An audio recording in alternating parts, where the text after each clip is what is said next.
343空はやぶさ部隊は航空戦力増強のためマリアナ諸島進出が決まった。激化する戦場に向かう分隊長菅野直氏や隊員の多くが戦闘未経験だった。4月、菅野隊には24機の空輸任務を兼ねた移動が命令された。木更津、北マリアナテニアン島、約2300キロの長距離移動で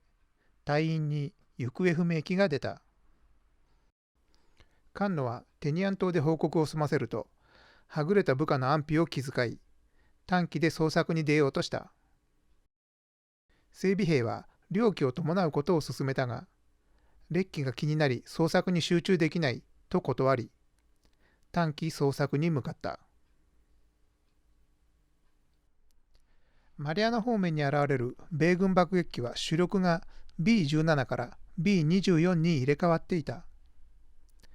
B-24 は分厚い外板で守られ、防御力が高く、機首とビブの回転式銃座、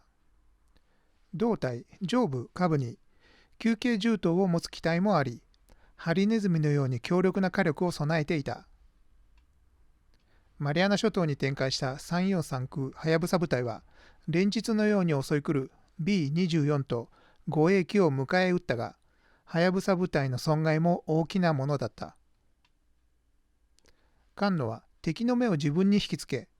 飛行経験の浅い隊員の損害を減らすため、相機に黄色いストライプを描いた。また、激しい戦いの中で B-24 の弾幕に死角があることに気がついた。菅野は敵の死角を通過して攻撃を加えるため、敵機上空1000メートルで配転し、真っ逆さまに敵爆撃機編隊に突っ込み、操縦席等を銃撃しながら敵銃座の死角、主翼前方を抜ける背面急降下攻撃を成功させた。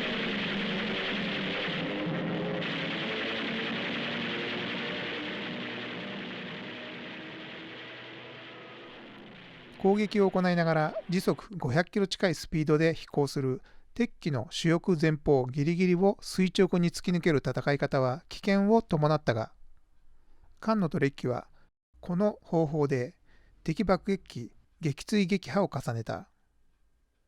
米軍は菅野の黄色いストライプをイエローファイターと呼んで恐れた。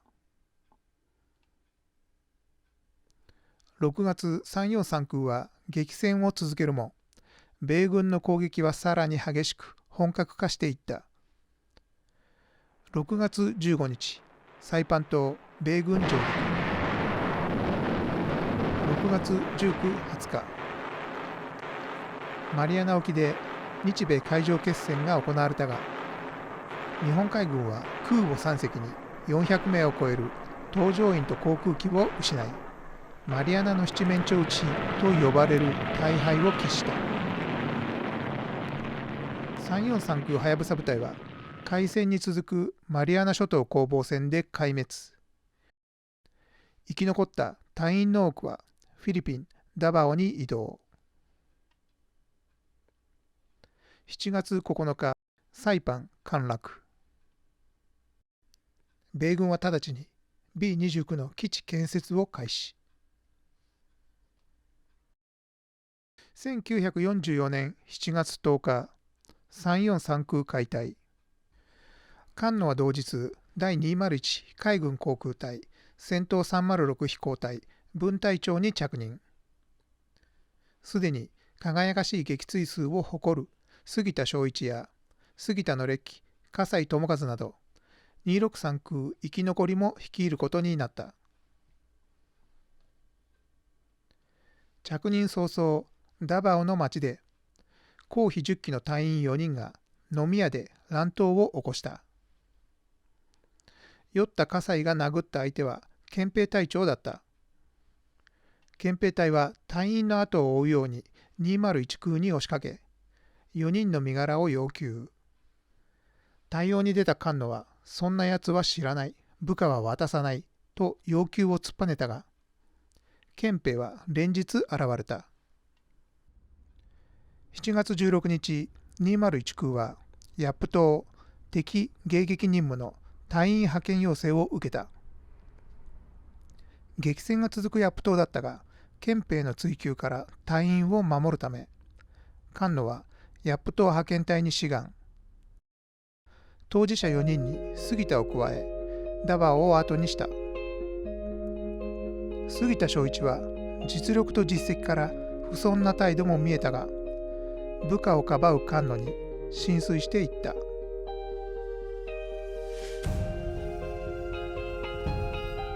ヤップ島、2本の滑走路を備えた戦略的要地。連日日に何度も米軍の空襲を受け、派遣隊はゼロ戦を借り、日に何度も出撃した。なかなか落ちない B24 に対し、菅野は蒸気の主翼をデッキの2枚の垂直尾翼片側に引っ掛けて吹き飛ばすなど激しい戦いを続け、一度の出撃で B24 2機の撃墜記録を残している。またヤップ島派遣中、米新型大型爆撃機 B29 を発見・報告している。7月21日、敵爆撃機大編隊が現れた。迎撃中、富田隆二一等の機体が火を吹いた。富田一等は火炎で包まれた機体を操り、敵の指揮官機に突っ込んでいった。同じ戦闘で松尾哲夫一等も被弾。機体に大きな損傷を受けた松尾機は、米パイロット救助に浮上していた敵潜水艦を発見。最後の体当たり攻撃を行った。菅野は一度に2人の部下を失った。両隊員は公費10期の若者で、菅野はその激しい闘志を報告。翌1945年2月1日、2階級特進が認められた。7月23日、激戦の連続で乗るべき機体がなくなった派遣隊は、苦戦艇でダバオに戻った。派遣隊はヤップ島の活躍を認められ、第一航空艦隊司令長官の表彰を受けた。ダバオに戻った菅野はフィリピンの戦闘で大隊部に銃撃を受けた。菅野は自ら麻酔なしの弾丸摘出を希望し、一時中断した後、手術をやり遂げた。日本海軍は攻撃機の不足を戦闘機で補うため、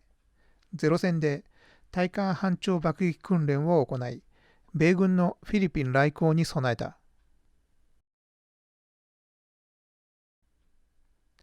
8月3日、テニアン島守備隊玉砕。8月20日、数倍の敵に奮闘していたビヤク島もついに米軍に落ちた。サイパン島テニアン島は米軍の戦略爆撃基地となった。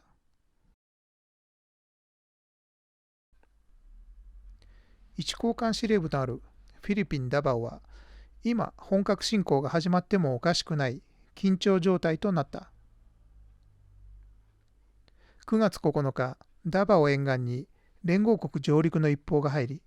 海軍は大混乱に陥った。201空は日米決戦のために温存していた航空機をセブ基地に退避させた。隙を突くように米艦載機が現れ、地上に整列したゼロ戦は破壊されていった。後に誤報と判明し、ダバオ誤報事件と呼ばれる大失態で、201空は決戦前に戦力のほとんどを失った。10月、201空副長玉井朝一中佐は菅野に飛行機の補充に日本行きを命じた。近くフィリピンを舞台に行われる大決戦に間に合わないことを危惧した菅野は強く抗議。しかし玉井中佐に説得され、いやいや従うことになり、たまにはお袋のおっぱいでも飲んでこいと送り出された。杉田葛西ら隊員を引き連れ、機体受け取りに向かった群馬県中島飛行機で、艦の隊を待っていたのは首なしのゼロ戦だった。中島飛行機ではエンジン生産が間に合わず、受領待ちとなった。菅野たちは横須賀の軍需部からウイスキーをせしめ、宿舎の寮母も誘って酒盛りで待機の日々を過ごした。菅野は一晩で角瓶一本開けるほど酒に強かったといい、軍で再会した中学の同級生を酒の量と荒い態度で驚かせている。やっと受領した機体でフィリピンを目指した菅野一行だったが、中継基地を間違えてしまった。基地司令は傲慢な態度でミスを責め立てた。司令の態度に腹を立てた菅野は、ゼロ戦のエンジンを全開にして式場のテントを吹き飛ばし、基地を後にした。菅野がフィリピンに到着したのは10月26日だった。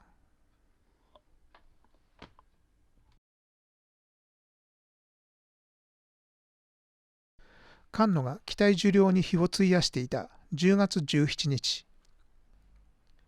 フィリピン・レイテのスルアン島に米軍が上陸を開始した。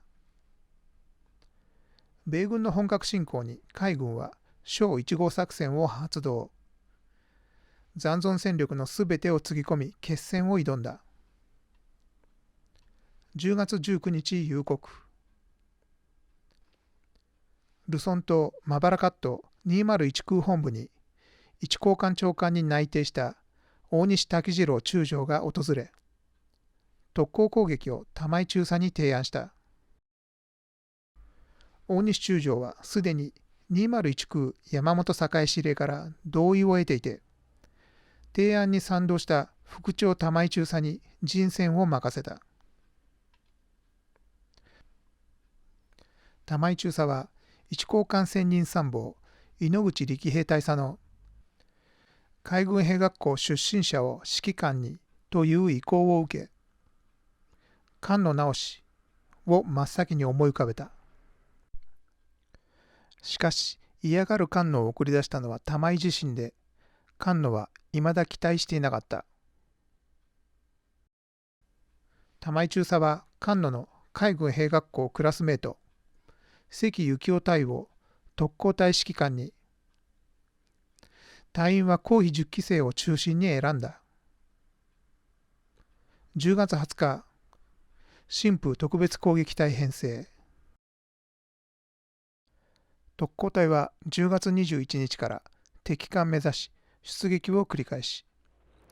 10月25日、4度目の出撃で米護衛空母艦隊を発見。関隊率いる敷島隊前期が大戦果を上げた。10月26日、フィリピンに到着した菅野は前日の関隊員の特攻を聞き、自分がいれば関のところを取るんだったんだがなと寂しげにつぶやき、玉井中佐に特攻を直訴した。玉井中佐は特攻を認めず、直接援護で腕を生かすように命じた。10月27日、菅野は第二新風特攻隊、中遊隊の直縁に志願。最後の一機まで戦果を見届けた。帰還後、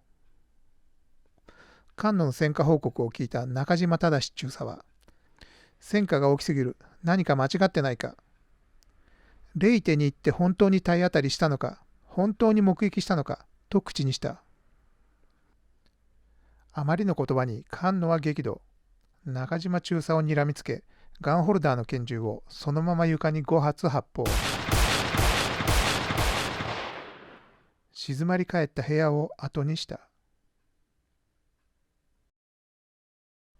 11月、前線のセブ島基地に着陸した菅野隊は、機体不足を理由に現地部隊に上記を取り上げられた。セブ島からマニラへ96式陸港に便乗して戻ることになった艦の隊は、洋上で P38 戦闘機の襲撃に遭遇。操縦員は早々に、もうダメです。皆さん諦めてください。と弱音を吐いた。菅野は、どけ、俺がやる。と操縦桿を握り、P38 の攻撃をしのぎ、ルパング島へ不時着を成功させた。救援を待つことになった乗員は、ルパング島で原住民に遭遇。菅野は、俺は日本のプリンス、菅野だ、と名乗った。原住民は菅野を敬い、救援到着まで島の王として過ごした。フィリピンに戻った菅野は、消耗激しく再編となった201空から252空に編入が決まり、杉田葛西と別れ、本土に戻ることになった。移動が決まった菅野たち17名だったが、玉井中佐から特攻の招集がかかった。一時は特攻に志願までした菅野だったが、移動が決まったんだ、行く必要はないと輸送機を手配、フィリピンを後にした。フィリピンに残った杉田は、葛西を連れて玉井中佐に特攻を志願。菅野たちに招集をかけた玉井中佐だったが、杉田と葛西には、静かに諭すような口調で、特攻にはいつでも行ける。俺の代わりに内地で兵部隊の墓参りをしてこい、と命令。杉田正一と葛西智和は菅野の後を追うようにフィリピンを離れた。菅野は252空指揮下で特攻兵器桜花の直縁任務に就く予定だったが、桜花を乗せた大和型戦艦改造空母信濃と空母雲龍が立て続けに米潜水艦に撃沈され、桜花の直縁任務に就くことなく、2代目343空配属が命じられた。